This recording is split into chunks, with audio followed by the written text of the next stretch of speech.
আমার দেশ বিদেশ ঘোরার খুব শখ, সেটা না হয় বড় হয়েই মেটাবো। এই টাইমটা আমরা কাছে পিঠে কোথাও ঘুরে এনজয় করে নিই, কারণ ট্রিপগুলোর সময় বারবার আসলেও বন্ধুগুলো আর থাকবে না আগের মতো। আজ যাচ্ছি লালবাড়িতে। যে কোনো প্রান্ত থেকে দাইহাটে চলে আসুন, দাইহাট থেকে টোটো করে চলে আসুন লালবাড়িতে। জায়গাটা খুব নির্জন এলাকায়। আপনি যদি ট্রেনে করে আসেন তাহলে হাঁটা পথেই চলে আসতে পারবেন লালবাড়িতে। বিশেষ সতর্কবার্তা, সন্ধেবেলা বা রাত্রিবেলায় এই বাড়ির আশপাশেও আসবেন না, কারণ লোককথায় শোনা এই বাড়িটা মোটেও খুব ভালো জায়গা না। এই বাড়িতেই একসময় শুটিং হয়েছিল সত্যজিৎ রায়ের।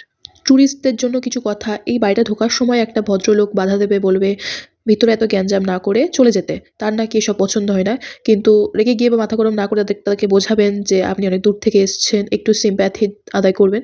দেখবেন খুব শান্তভাবে এই বাড়িটা ঘুরতে উনি আপনাকে সাহায্য করবেন। যেহেতু অনেক পুরনো দিনের বাড়ি, তাই ওপরের ঘরগুলো ঢোকা একেবারে নিষেধ।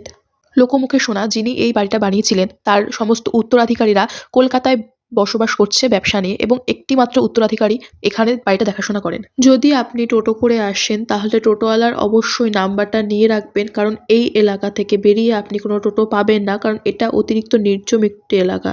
এখানে সবকিছু ভিডিও করতে দেবে না, তাই আপনি যদি না আসেন তাহলে এই রাজবাড়ি ফিলটা আপনাকে কখনোই দেওয়া যাবে না, শুধুমাত্র একটা ভিডিওর মাধ্যমে। আমাদেরকে একজন বয়স্ক মহিলা বলছিল আর দেখাচ্ছিল কোথায় কি হতো আগেকার সময়। আমাদের যেটা বলা হয়েছিল সেটা কিছুটা এমন, যে সন্ধ্যের পর থেকে আগেকার দিনের বাইজিদের ঘুঙুরের আওয়াজ পাওয়া যায়, আর যেই জায়গাটা তোমরা দেখছো সেই জায়গাটায় সারি সারি দিয়ে অনেক মেয়েরা নাচ শিখতো সেই বাইজিদের কাছ থেকে। পুরো বাড়িটাকে দেখতে এবং কাহিনী শুনতে শুনতে তোমাদের সকলের 2 ঘন্টা প্রায় লাগতে পারে। আমাদের তার চেয়েও বেশি সময় লেগেছিল। আমরা অনেককেই জিজ্ঞেস করেছিলাম যে এই বাড়িটার কাহিনী কি, তো অনেকেই বিভিন্ন বিভিন্ন কথা বলেছিল, তো সবাই ভিডিও করতে বারণ করেছিল। তো একজন ছিল যিনি ভিডিও এখন যারা মানে ব্যাপারটা হচ্ছে যারা এখন বড় লোক তারা বাইরে এখন বিজনেস করছে, তাই তো? আর ওনার কেউ নাই, আর বংশ না আছে, ওনার অনেক ফ্যামিলি আছে, নিজের বলতে গেলে। আচ্ছা, ওদের বুঝেছি। আর উনি বয়স্ক মানুষটাকে এই বয়স্ক মানুষটা ওনার বাবা এই বাড়িটা তৈরি করেছিল ও আচ্ছা, বলে শুনি আমরা। আচ্ছা, ওনার বাবা এই বাড়িটা তৈরি করেছিল, এখন ওনার বাবা তো বেঁচে নেই।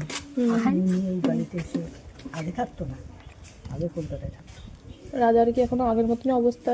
টাকা পয়সা আছে এখনো? হ্যাঁ, এখানে যখন থাকতো তখন আমি অত বলতে পারবো না, কারণ আমি তো থাকি ভাড়া।